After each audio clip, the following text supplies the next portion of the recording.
जय गुरुदेव। अथ पौर्णमास्यां पुरस्तात् चन्द्रमसं दृश्यमानम् उपतिष्ठेत् एतयैव आवृता सोमः। राजा असि विचक्षणः पञ्चमुखः असि ब्राह्मणः त एकं मुखं तेन मुखेन राज्ञा असि तेन मुखेन माम् अन्नादं कुरु। राजा त एकं मुखं तेन मुखेन विशोत्सि तेन मुखेन माम् अन्नादं कुरु। शेनस्त एकं मुखं तेन मुखेन पक्षिणा अस्सि तेन मुखेन माम् अन्नादं पूर्वग्निष्ठ पूर्व अग्निष्ठ एकं मुखं कुर्वन् इष्ट एकं मुखं तेन मुखेन इमं लोकम् अस्सि तेन मुखेन माम् अन्नादं कुरु। त्वयि पंचमं मुखं तेन मुखेन सर्वाणि भूतानि अस्सि तेन मुखेन माम् अन्नादं कुरु। मास्माकं प्राणेन प्रजया पशुभिः अवक्षेष्टा य अस्मान् द्वेष्टि यं च वयं द्विष्म तस्य प्राणेन प्रजया पशुभिः अवक्षीय अवक्षीयस्वेति दैवीम् आवृतमावर्त आदित्यस्य आवृत मन्वावर्तन्त इति दक्षिणं बाहुम् अन्वावर्तते। अब यहाँ पर एक अन्य प्रकार की उपासना बतलाई जाती है। पूर्णिमा के दिन सायंकाल में जब पूर्व दिशा में चंद्र देव का दर्शन होने लगे, तब उस समय, देखिए पूर्णिमा के दिन पूर्व दिशा में चंद्रदेव का उदय होता है, तब उस समय पूर्व मंत्र में बताई गई रीति के द्वारा उन चंद्रदेव को अर्घ्य समर्पित करें।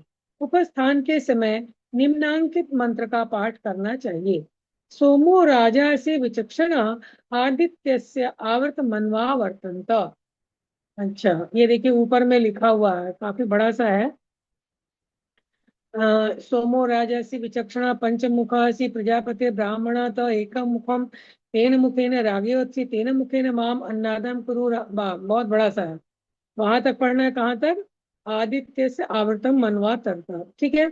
इस मंत्र का भावार्थ इस प्रकार है। हे सोम, संसार प्रकृति रूपा उमा के साथ रहने वाले तुम सोम नाम वाले राजा हो। तुम सभी लौकिक एवं वैदिक कार्यों में प्रवीण हो। तुम 5 मुखों से युक्त प्रजापति हो। प्रजापति के रूप में संपूर्ण प्रजा का पालन करते हो। ब्राह्मण तुम्हारा एक मुख है। उस मुख के द्वारा तुम क्षत्रियों का भक्षण अर्थात दमन करते हो। उस मुख द्वारा तुम मुझे अन्न को खाने एवं पचाने की सामर्थ्य प्रदान करो। क्षत्रिय तुम्हारा एक मुख है। उस मुख से तुम वैश्यों का भक्षण अर्थात उन पर शासन करते हो। उस मुख द्वारा तुम मुझे अन्न का भक्षण करने एवं पचाने की शक्ति से संपन्न बनाओ। शेन, बाज भी तुम्हारा एक मुख है। तुम उस बाज मुख से पक्षियों का दमन करते हो। उस मुख से तुम मुझे अन्न को भोगने वाला बनाओ। अग्नि भी तुम्हारा एक मुख है। उस मुख के द्वारा तुम इस लोक का दमन करते हो। उस मुख द्वारा मुझे भी अन्न का उपभोग करने वाला बनाओ। 5वां मुख तो तुम में ही है। उस मुख के द्वारा तुम समस्त भूत प्राणियों का संहार करते हो। उस मुख द्वारा मुझे भी अन्न का उपभोग करने वाला बनाओ।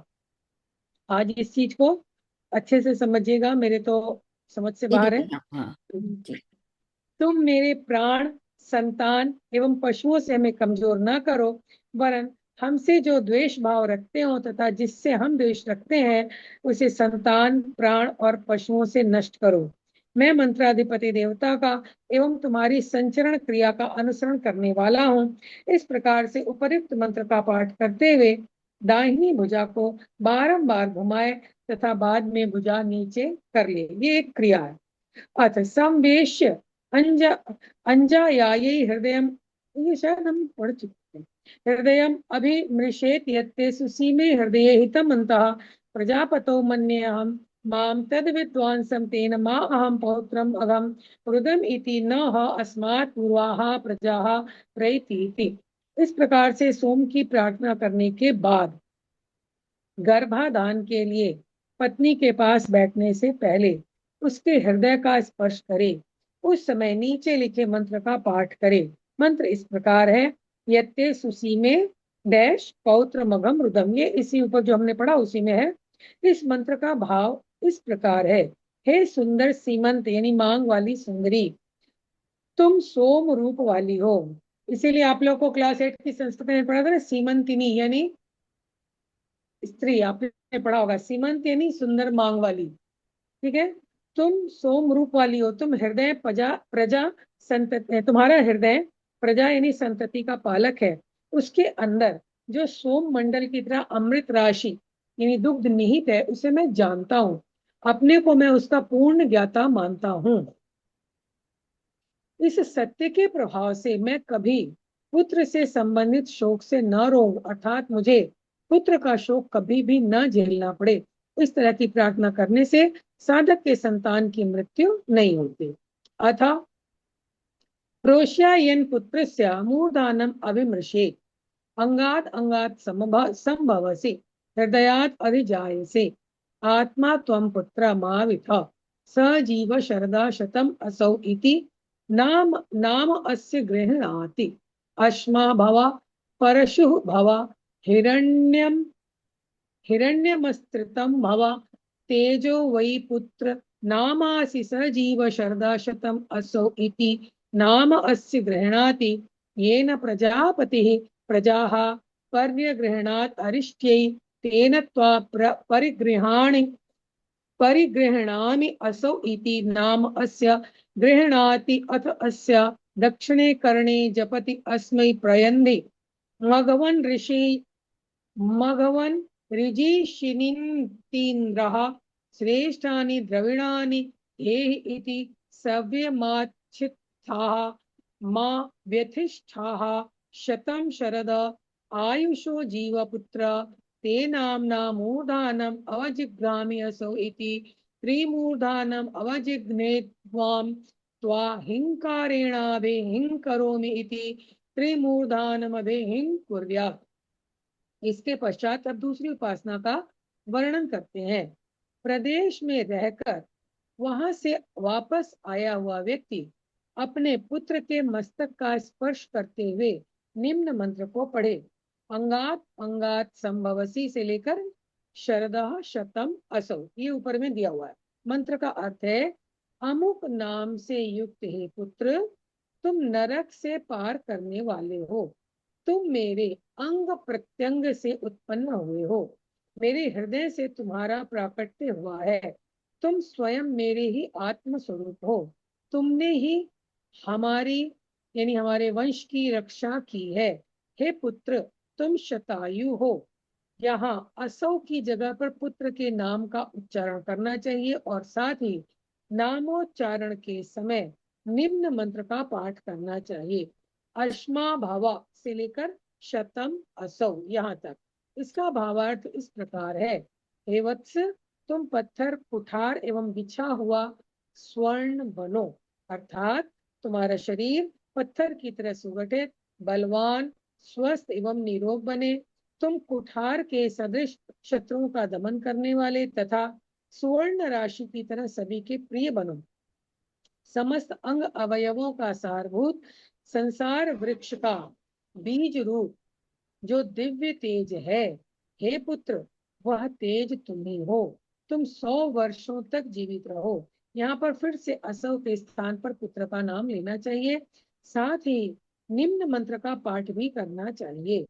ये न प्रजापति रैश से लेकर परिगृहणामि असौ, ये सारा का सारा ऊपर ही दिया हुआ है। प्रस्तुत मंत्र का भावार्थ इस प्रकार है, हे पुत्र, प्रजापति ब्रह्मा जी अपने सृष्टि को नष्ट न होने देने के लिए उसे जिस तेज से युक्त करके अनुग्रहित करते हैं, उसी तेज से तुम भी युक्त हो। हे पुत्र, मैं तुम्हें सभी तरफ से स्वीकार करता हूँ। तत्पश्चात यहाँ भी असौ के स्थान पर पुत्र का ही नाम उच्चारण करे तथा पुत्र के दाहिने कान में नीचे लिखे मंत्र का पाठ करे। मंत्र है, अस्मै प्रयंधि डैश द्रविणानि धेहि, अस्मै प्रयंधि द्रविणानि धेहि। हाँ, ये भी ऊपर में ही है, अस्मै प्रयंधि से लेकर द्रविणानि धेहि तक। मंत्र का अर्थ इस प्रकार है, हे मघवन, आप सरल भाव का आश्रय लेकर इस पुत्र को संरक्षण प्रदान करें। पुनः इसी मंत्र को बाएं कान में जपे। तत्पश्चात पुत्र के मस्तक को सूंघे तथा इस मंत्र का पाठ करें। माँ छिथा माँ डैश मूर्धानम अवजग्रामि असौ। हाँ, ये भी इसी में है। इस मंत्र का भावार्थ इस प्रकार है, हे पुत्र, संतान परंपरा का उच्छेद न करना। मन, वाणी तथा शरीर से तुम्हें कभी कष्ट न हो। तुम सैकड़ों वर्षों तक जीवित रहो। मैं तुम्हारा अमुक नाम से प्रख्यात पिता तुम्हारा नाम लेकर तुम्हारे मस्तक को सूंघ रहा हूँ। यहाँ पर असौ के स्थान पर पिता को अपना नाम लेना चाहिए। इस मंत्र पाठ के बाद 3 बार पुत्र का मस्तक सूंघे। तत्पश्चात निम्न मंत्र को पढ़कर मस्तक के सभी तरफ 3 बार हिंकार, हिंग शब्द का उच्चारण करे। गवाम त्वा डैश हिंग करोमि। हाँ, ये भी मंत्र ऊपर ही है, हिंग करोमि तो दिख गया। हाँ, गवाम तो हिंकारेणा भी हिंग करोमि, ठीक है। हे वत्स, गौएं जिस तरह से अपने बछड़े को बुलाने के लिए रंभाती हैं, वैसे ही प्रेम पूर्वक मैं भी तुम्हारे लिए हिंकार करता हूँ, अर्थात हिंकार द्वारा तुम्हें बुलाता हूँ। इसी देखिए, संस्कृत के इसी हिंकार से कहते हैं हिनहिनाना शब्द शायद इसी से निकला हो। आगे, अथा तो दैव परिमर एतद वै ब्रह्म दीप्यते यदग्नि ज्वलति अथ एतत् म्रियते यन्न ज्वलति तस्य आदित्यम एव तेजः गच्छति वायुं प्राण एतत् वै ब्रह्म दीप्यते यत् आदित्यः दृश्यते अथ एतन् म्रियते यन्न दृश्यते तस्य चन्द्रमसम् एव तेजः गच्छति वायुं प्राण एतत् वै ब्रह्म दीप्यते यत् चन्द्रमा दृश्यते अथ एतन् म्रियते यन्न दृश्यते तस्य विद्युतम् एव तेजो गच्छति वायुं प्राण एतत् वै ब्रह्म दीप्यते यत् यत् विद्युत विद्योतते अथ एतत् म्रियते यन्न विद्योतते तस्य वायुम् एव तेजः गच्छति वायुं प्राणः तावा एताः सर्वा देवता वायुम् एव प्रविश्य वायौ मृता न मृच्छन्ते तस्माद् एव पुनरुदीरत इति अधिदैवतम अथ अध्यात्मम। दैव परिमर के रूप में प्राण की उपासना। दैव परिमर, परिमर का शब्द अभी मेरे समझ में नहीं आ रहा, देखती हूँ। अब इसके अनंतर देवों से संबंधित परिमर का वर्णन करते हैं। अग्नि एवं वाणी आदि देवता हैं, सही है। ये सभी क्षीण अथवा मृत होकर महाप्राण प्रवाह में ही विलीन होते हैं।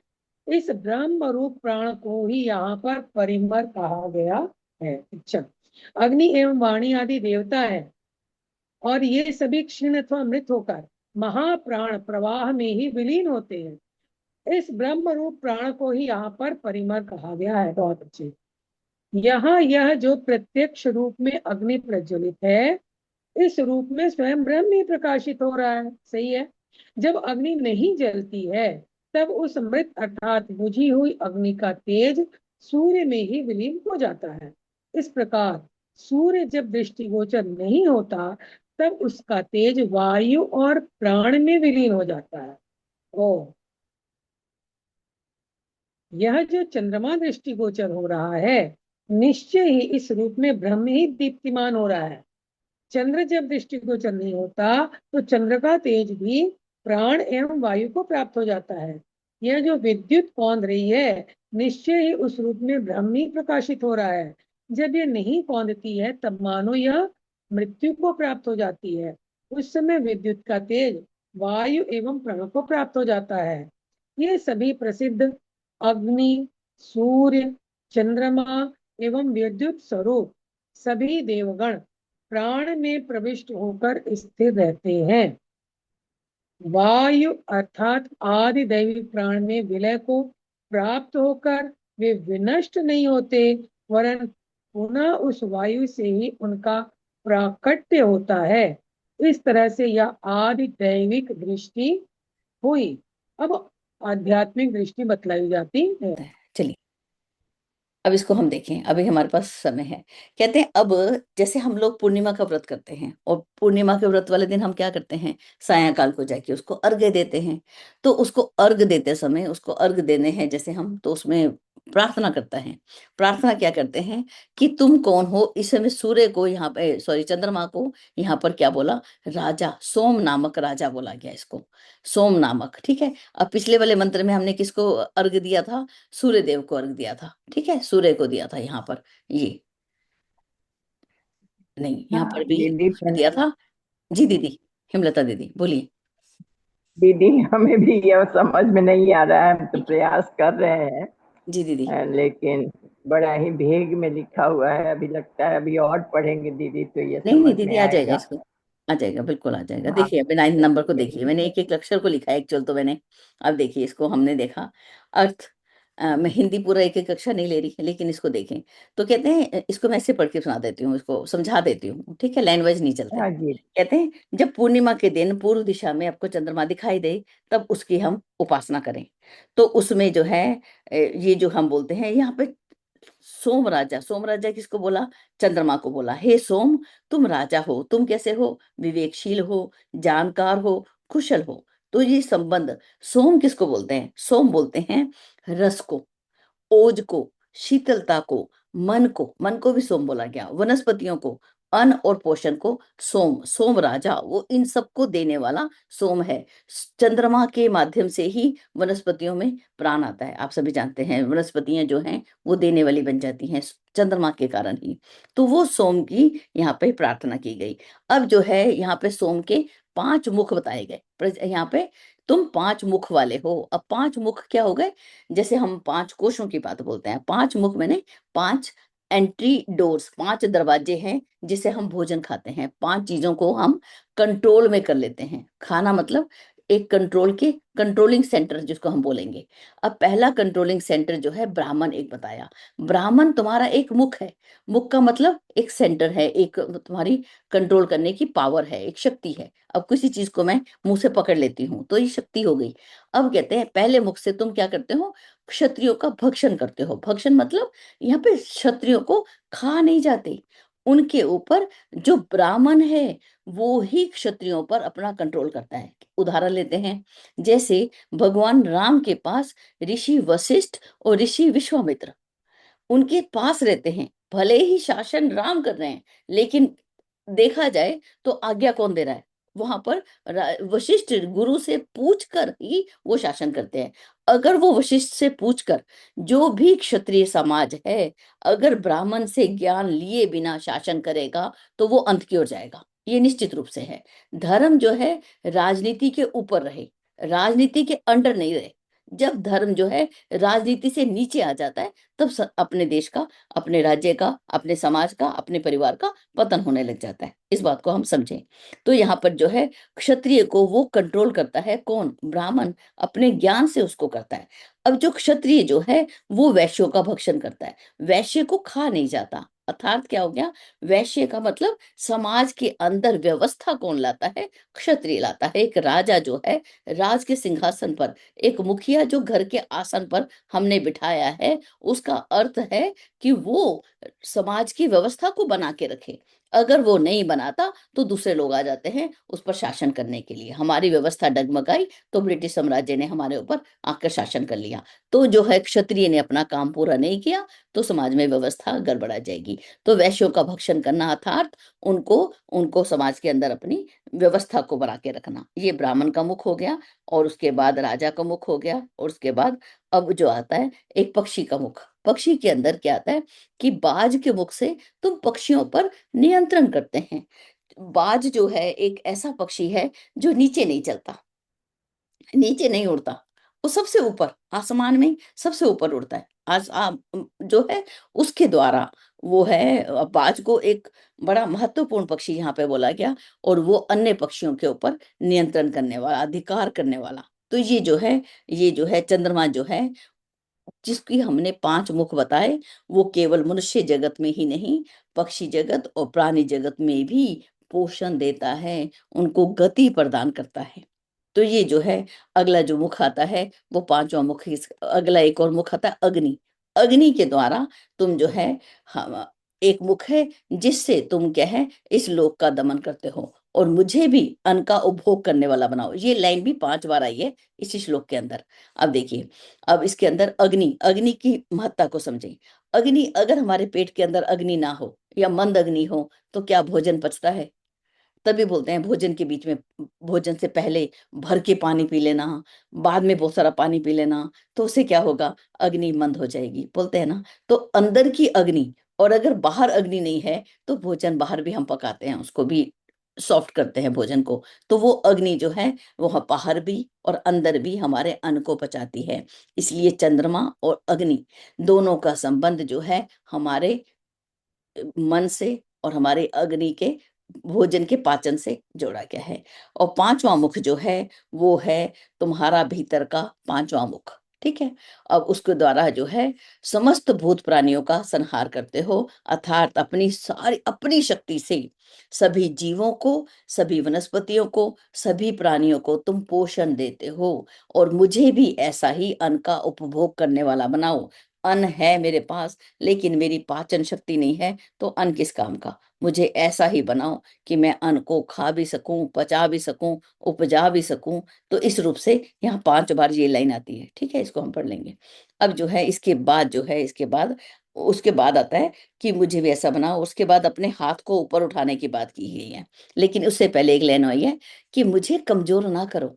अब जो है चंद्रमा पूर्णिमासी के दिन, पूर्णिमा के दिन पूरा है, अब वो घटना शुरू होने वाला है अगले दिन से। तो उसकी प्रार्थना करता है कि अब तुम घटने वाले हो, लेकिन ऐसा ना हो कि मेरा भी बल घट जाए, तो मैं कमजोर ना हो जाऊं। लेकिन जो मुझसे द्वेष रखते हैं, जो समाज में अनाचार बढ़ाते हैं, अत्याचार बढ़ाते हैं, जो अव्यवस्था बढ़ाते हैं, उनको तुम नष्ट करो। निश्चित रूप से हम भी चाहेंगे कि समाज की व्यवस्था के लिए इन लोगों का, जैसे ओले आए तो ओले ओले आने से पहले ही नष्ट हो जाए, इससे पहले कि वो धरती को आके नाश करें, फसल को नष्ट करें, पहले ही नष्ट हो जाएं।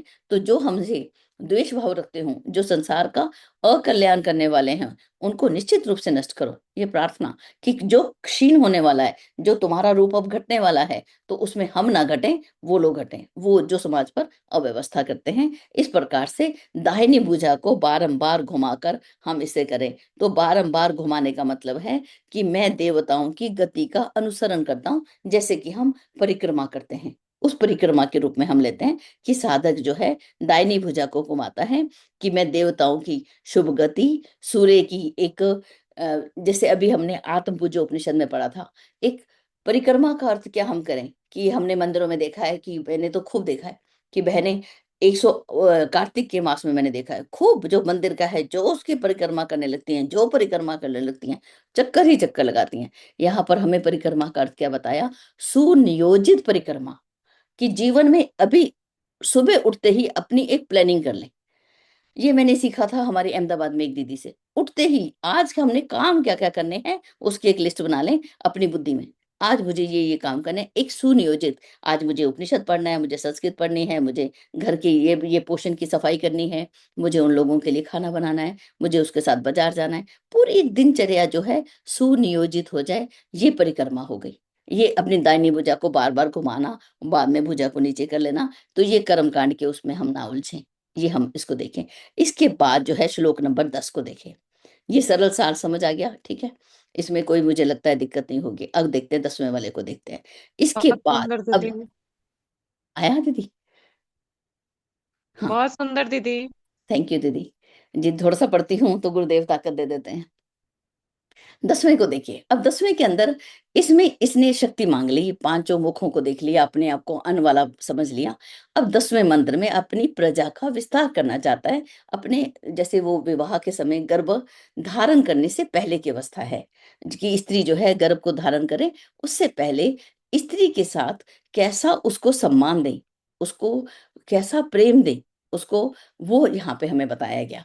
इस तरह से सोम की प्रार्थना करने के बाद गर्भाधान के लिए अपनी स्त्री को अपने पास बैठे, उसका एक सम्मान का भाव, उसके हृदय का स्पर्श करें, कि उसको एक मंत्र बोले।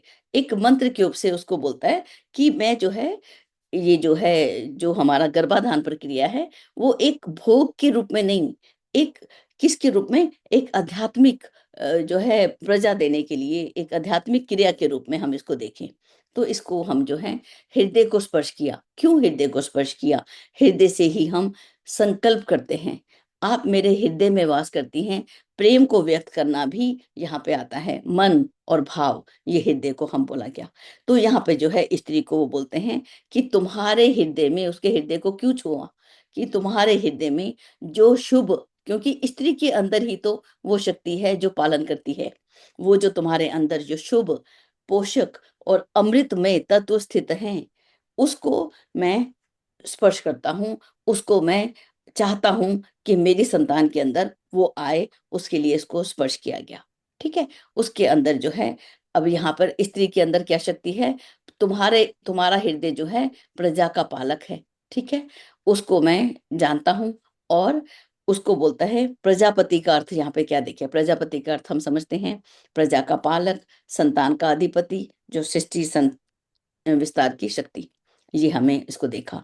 अब जो है मैं इस पवित्र, पति कहता है मैं इस पवित्र संतान तत्व का जानने वाला हूं। ठीक है, कि ये जो है मैं इसको जान रहा हूं उस शक्ति से। अब जो है इस सत्य के प्रभाव से कि ये जो उसका जब हम सम्मान करते हैं, स्त्री का, एक स्त्री का सम्मान करने मतलब है उसके जो अंदर उसके जो दैवीय गुण है मातृत्व का, उसका हम सम्मान कर रहे हैं कि तेरे अंदर शक्ति है। पुरुष के अंदर तो ये शक्ति ईश्वर ने नहीं दी, उसके अंदर तो एक बीज दिया और शक्ति जो है स्त्री के अंदर डाल दी कि उसको मैं तेरे को सम्मान करता हूँ। उससे जो है मेरे जीवन में कभी पुत्र से संबंधित जो है कभी शोक ना आए। इसीलिए गर्भ धारण की प्रक्रिया, उसके जब हम पुष्पन संस्कार क्यों करवाया जाता है कि हम उसका सम्मान करें, उसको अच्छा लिटरेचर साहित्य पढ़ने को दें, उसको अच्छा सत्संग दें, उसके साथ प्रेम भाव रखें। तब जो है पुत्र कैसा होगा? सुसंस्कारी होगा। और फिर उसके शोक में रोना पड़ेगा? कभी नहीं रोना पड़ेगा। ठीक है, अच्छा संस्कारी पुत्र होगा, अपने स्वास्थ्य का ध्यान रखने वाला होगा, ये बुरे तरह के आजकल जो व्यसन चल रहे हैं, नशा चल रहा है, उससे बचा हुआ होगा। तो कौन पुत्र के लिए रोएगा? पुत्र के कर्मों की वजह से लंबी आयु जिएगा वो। तो ये जो है इस प्रकार से साधक के संतान की मृत्यु नहीं होती। अब जो है ये बड़ा ही सुंदर है ये वाला, इसका एक जीवन में अनुभव भी है। हमारे पास जमुनालाल जी पंडित थे, जब भी मैं उनके पास जाया करती थी, क्योंकि मेरा पीहर वही था, मेरा पीहर बहुत दूर चंडीगढ़, मैं राजस्थान अलवर में, मैं कहाँ जाती तो मैं उनके पास चल जाती थी और मुझे ज्ञान भी देते थे। जब भी उनके पास जाते तो वो क्या करते, हमारे मस्तक को 3 बार सूंघा करते थे। मालूम नहीं था क्यों सूंघते हैं, बस वो अपनत्व बोलते। जब भी मैं कोई भी परेशानी को बोलती बाबूजी ऐसा हो गया, किसी किसी से तो आदमी बात करता भी है, सबसे नहीं करनी चाहिए, जो व्यक्ति अच्छा हो उनके पास। तो वो जाते बैठते मेरी बात को सुनते और जब मैं उठने लगती तो 3 बार मेरे मस्तक को सूंघते, मेरे में बल आ जाता, मैं वापस अपने काम पे आ जाती। बिल्कुल वही यहाँ पे हमें दिखाया गया। कहते हैं परदेश में रहकर जब वह वापस आते हैं तो वो क्या करें, पुत्र के मस्तक का स्पर्श करें। अब जब पत्र बाहर से आया तो हमारे मन में कैसे कैसे विचार होते हैं कि पता नहीं क्या करके आया होगा, कुछ नहीं, उसको एक स्वीकृति के भाव में, एक्सेप्टेंस के भाव से हम पुत्र को स्वीकार करें। और उसको बोलता है कि तू मेरी ही आत्मा है, तूने मेरे वंश की रक्षा की है, तू 100 वर्ष जिए बेटा। तो उस पुत्र का नाम लेकर उसको आशीर्वाद दे और उसको बोलता है कि तुम कैसा हो, कि तू पत्थर की भांति बन। पत्थर का मतलब क्या हुआ यहाँ पर? तू स्ट्रांग बन, मजबूत बन। केवल जिम में जाकर एक्सरसाइज करने से तो स्ट्रांग नहीं होगा। जब तू विपरीत परिस्थितियों में भी समत्व को धारण करेगा तब तुझे बोलूंगा ये पत्थर की तरह मजबूत है मेरा पुत्र, ऐसा बन। और उसके बाद उसने बोला कि तू कैसा बन? कुल्हाड़े की तरह, कुठार की तरह, कुल्हाड़ी की तरह बन। कोई अपने बच्चे को बोल सकता है तू कुल्हाड़ी की तरह बन? केवल अर्थ यह है कि तेजस्वी बन, फौलादी, जागरूक हो, फौलादी बन। फौलादी बन, तत्पर बन, एक प्रखर बन। वो कुठार के समान तू शत्रुओं का दमन कर सके, बाहर के शत्रुओं का नहीं, अंदर के शत्रुओं का भी दमन कर सके। और दूसरा है स्वर्ण राशि की तरह। स्वर्ण सोना जो है, आपने कभी देखा है कि अगर हम लॉकर में गोल्ड रख दिया तो धीरे धीरे उड़ गया, पानी रख दिया लोकर में, क्या कहीं पे जाके दबा दो अंदर, तब भी वो धीरे धीरे सूख ही जाएगा। लेकिन क्या सोना सूखता है? स्वर्ण सूखता है? नहीं। उसको अग्नि में तपा देते हैं तो उसकी जो अशुद्धि होती है वो उड़ जाती है, वो नहीं उड़ता। तो तू सोने जैसे बन कि तेरा कभी भी क्षय नहीं हो, स्वर्ण की तरह अक्षय हो तू। और मत बोलो, मत बोलो। 1 मिनट। जी दीदी, तो इस तरह से तू जो है इस तरह से यहाँ पर उसको 3 चीजों से बोला गया, एक तू पत्थर की तरह बन, तू कुठार की तरह बन, तू स्वर्ण की तरह बन। इस तरह से बच्चे को जो लेकर उसको 3 बार हम वो करें, उसको सूंघे उसको, और उसको इस तरह से आशीर्वाद ले और आशीर्वाद दे। उसके अंदर जो है अभी जैसे है कि हम बच्चों का सम्मान नहीं करते। जब हम बच्चों का सम्मान नहीं करेंगे, वो हमारा भी नहीं करेगा। ये लेन देन की प्रक्रिया है। जीवन, गुरुदेव ने वहां पे लिखा है कि प्रतिध्वनि है। हम जैसा उनके साथ व्यवहार करेंगे, वैसा ही वो हमारे साथ व्यवहार करेगी। पूरी सृष्टि का नियम है ये। तो वहां पर उसका सम्मान करें, उसको आशीर्वाद दें, और उसका आशीर्वाद देने से हम जब आशीर्वाद देते हैं तो उसको नहीं, क्योंकि वो मेरी ही तो आत्मा है, अपनी ही आत्मा मजबूत होती है। और मैं इस तरह से कि जिस तरह गाय अपने बच्चे को बुलाने के लिए रंभाती है, ऐसे ही मैं तेरे को भी बुलाता हूँ। तो निश्चित रूप से ये बहुत ही सुंदर है। और इसके अंदर जो है श्लोक नंबर 12 भी दीदी ने कि 12 और 13 उसको भी देख लेते हैं।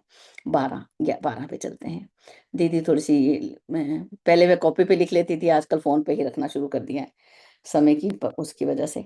कोई बात नहीं, लेकिन दीदी बहुत सुंदर समझा रही हैं आप। ये जो आपने समझाया ना 10वें श्लोक का, पुत्र के लिए कितना मान सम्मान देते थे पति लोग पत्नियों को, और भविष्य की कितनी ऊंची सोच रखते थे, इसीलिए इतनी आदर्श और मजबूत संतानें आती थी। जी कालांतर में सब छिन्न भिन्न होने से वो सब नतीजे सामने आ गए, लेकिन बिल्कुल। पढ़ करके लगता है कितना गौरवशाली हमारा अतीत था, जी, और आगे हो जाएगा, धीरे धीरे हो बिल्कुल होगा, जाएगा, सब हो बिल्कुल जाएगा। होगा। हम होंगे कामयाब, निश्चित होंगे। आगे देखिए 12 नंबर के श्लोक के अंदर देखते हैं। 12 के अंदर एक लय के रूप में बताया गया। पहले तो हम परिमर शब्द का अर्थ बताया गया, यहाँ पे ब्रह्म रूप प्राण को ही परिमर बताया गया। ठीक है। अब जो है सब कुछ जो है उसी में विलीन हो जाना है, हम सभी जानते हैं। जैसे एक दुर्गा सप्तशती में भी आता है कि वहां पर बहुत सारी देवियां, और वो असुर बोलता है कि तुम तो इतनी सारी हो। बोली सारी नहीं है, मेरे से ही निकली हुई हैं। तो माँ अपने में ही सबको समेट कर फिर एक के रूप में खड़ी होती है। ऐसे ही ईश्वर जो है वो अनेक रूपों में हमें दिख रहा है, लेकिन अंत में हम सब उसी में विलीन हो जाते हैं। वो महाप्रवाह में विलीन हम सब हो जाएंगे। ठीक है। यहाँ पर जो प्रज्वलित अग्नि है वो कौन है? वो ब्रह्म ही प्रकाशित हो रहा है। कठोपनिषद में बोला था, यहाँ पर ना कुछ भी नहीं है। किसके प्रकाश से वो प्रकाशित है? बोले वो किसी के प्रकाश से प्रकाशित नहीं है, उसके प्रकाश से ये सब प्रकाशित है। वो बात को वापस यहाँ पे बताया गया। यहाँ पर जो भी अग्नि प्रज्वलित है उसके अंदर ब्रह्म ही प्रकाशित हो रहा है। जब अग्नि जलती नहीं तो वो कहाँ जाती है? वो विलीन हो जाती है। उसका तेज जो है हम यहाँ पर सूर्य में ही विलीन हो जाता है। उस सूर्य को यहाँ पर ब्रह्म के रूप में देखें। जब सूर्य दिखता नहीं तो सूर्य कहाँ विलीन हो गया? वो वायु और प्राण में विलीन हो गया। वो प्राण और वायु भी उस ब्रह्म के रूप में ही हम देखें। जब चंद्रमा दिख रहा है तो ब्रह्म ही दिख रहा है। जब चंद्रमा नहीं दिखाई देता वो कहाँ गया? उसी में विलीन हो गया। इसी रूप में जब विद्युत कौंधती है, विद्युत चमकी, हमें देखी हमने, अरे कहाँ चली गई, वो तो अब दिख नहीं रही। वो ब्रह्म ही प्रकाशित हुआ और उसी में ही विलीन हो गया। तो ये जो सब कुछ जो है, ये सभी प्रसिद्ध अग्नि, सूर्य, चंद्रमा, विद्युत, ये सभी कुछ प्राण में प्रविष्ट होकर स्थिर रहते हैं। ये सब कुछ किस में स्थिर रहते हैं? उस प्राण में। वो ब्रह्म ही, वो चेतना ही जिसके अंदर, जिसके कारण हम बोल रहे हैं, सुन रहे हैं, स्पर्श कर रहे हैं, अनुभव कर रहे हैं, वो ही प्राण, उसी को ही परिमर, उसी को ही ब्रह्म के रूप में हम इसको देखें। ये जो है आदि दैविक प्राण में विलय को प्राप्त होने से वो विनष्ट नहीं होते, लेकिन वो वापस उनका प्राकट्य होता है वायु से ही। वायु को भी यहाँ पे उस रूप में लिया गया। तो ये कौन से रूप से बताया गया? आदि दैविक। ये जितने भी दैवीय नाम थे, अग्नि, सूर्य, चंद्रमा, विद्युत, वायु, इनका नाम लिया गया। तो ये दैवीय गुण हो गए। दैविक ताप इन्हीं को बोला जाता है। जो अग्नि के कारण ताप हुआ, सूर्य के कारण जो ताप हुआ, वो कौन से हुए? आदि दैविक। ताप बढ़े, रोग बढ़े, शोक बढ़ा, वो इनके कारण हुआ। अगला जो है आध्यात्मिक। आध्यात्मिक किसको बोलते हैं? जो अपने से संबंधित। अपने से संबंधित क्या है? आंखें, नाक, कान, ये सब जो है ये हमारे अपने से संबंधित है। तो इनको यहाँ पर 13 नंबर भी दीदी ने लिया था, तो 13 के अंदर भी हम इसी रूप में हैं। ठीक है, तो इसको 12 को दोबारा कोई समझ मुझे लग रहा है पूरा आएगा।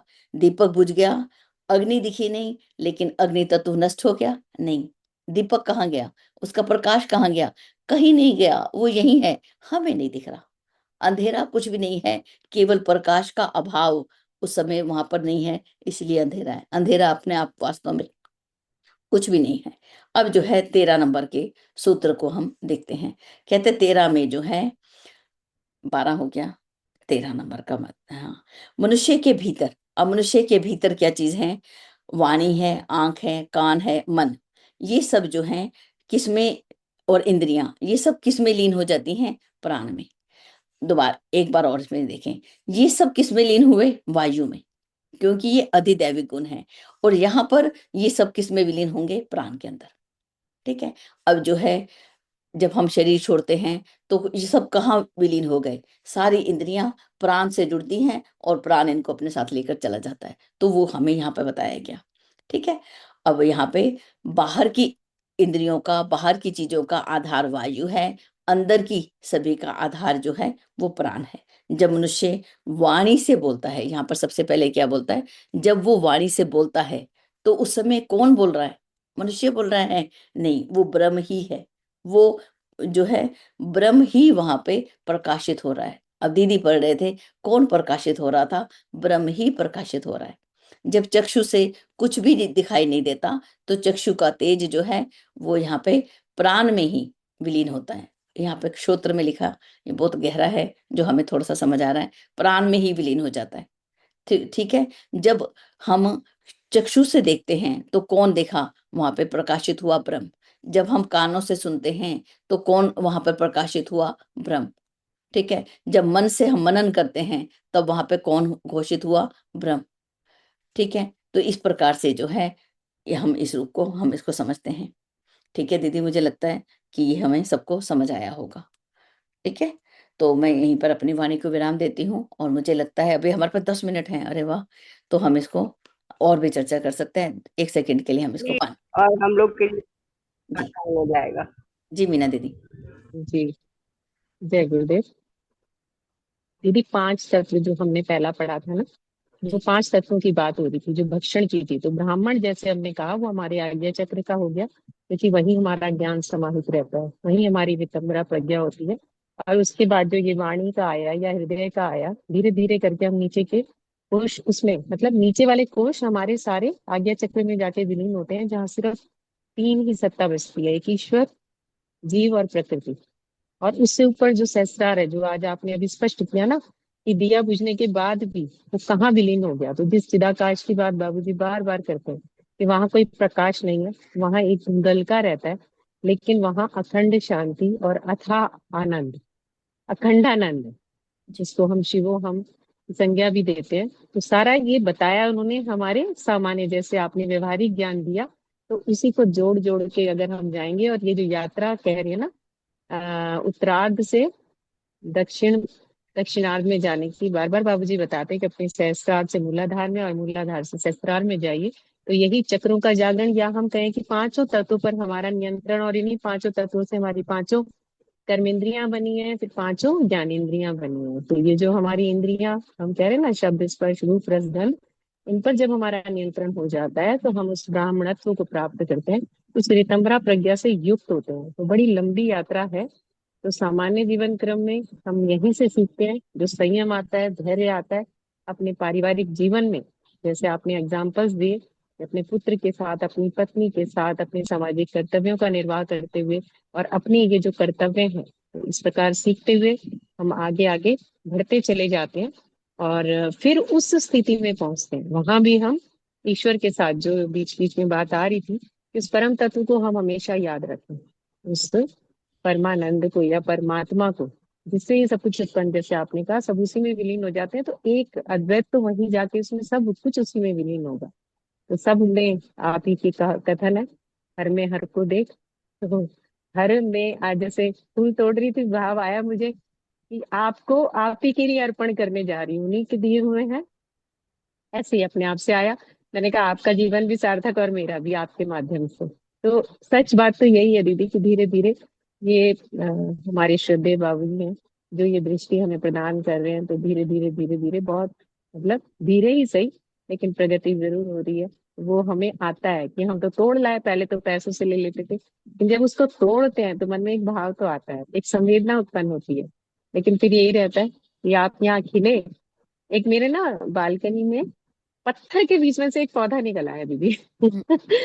अपने आप को इतना सदाबहार का, इतने फूल खिल गए उस पे, तो उसको तोड़ते हुए मैंने कहा देखो आपने इतना प्रयास किया, इतना तप किया, कि आप पत्थर फोड़ के निकल आए, तो मैं जरूर आपको ही मतलब चढ़ाऊंगी अपने गुरुदेव के चरणों में, जी कि आपका भी जीवन सार्थक है। तो बस दीदी यही कह रही थी मैं कि ये पांचों तत्वों की साधना है, और हमारे जो गायत्री की पंचकोशीय साधना है, तो हम मूलाधार से प्रारंभ करें और पहले ज्ञान अर्जित करना है, जो हम पा रहे हैं, आपसे पा रहे हैं, प्रभु जी से पा रहे हैं, अपने उपनिषदों से पा रहे हैं। देखिए कहाँ कोई समझ पाएगा क्या दीदी? नहीं समझ सकते ऐसा गूढ़ ज्ञान, जी उसके शब्दों में ही उलझ कर रह जाएंगे। लेकिन देखिए गुरुदेव ने कितनी अच्छी व्यवस्था की है कि संस्कृत भी अब दीदी पढ़ने लगी है, तो उससे भी हमें अर्थ स्पष्ट होते हैं धीरे धीरे। तो बहुत पहले तो इसको पढ़ने में ही इतना कठिन है। समय लग जाता था। तो अब हमारे लिए तो कठिन आसान कर रहे हैं ना गुरुदेव, हमारे लिए तो जी बहुत कुछ, देखिए कितनी सरलता हो गई। फिर उसके बाद जब आप व्यवहारिक ज्ञान देती है ना दीदी, तो यत ब्रह्मांडे तत्पिंडे की जब बात आती है, तो फिर उसको काया से कनेक्ट करते हैं, खुद से और फिर ब्रह्मांड को। तो पांचों तत्वों की ये प्राण प्राण तत्व उत्पन्न हुआ था दीदी सबसे पहले। ईश्वर ने प्राण तत्व को उत्पन्न किया था, फिर वो श्रद्धा, और फिर ऋतंभरा प्रज्ञा, और उसके बाद पांचों तत्व। इस प्रकार हुई थी उत्पत्ति सृष्टि की।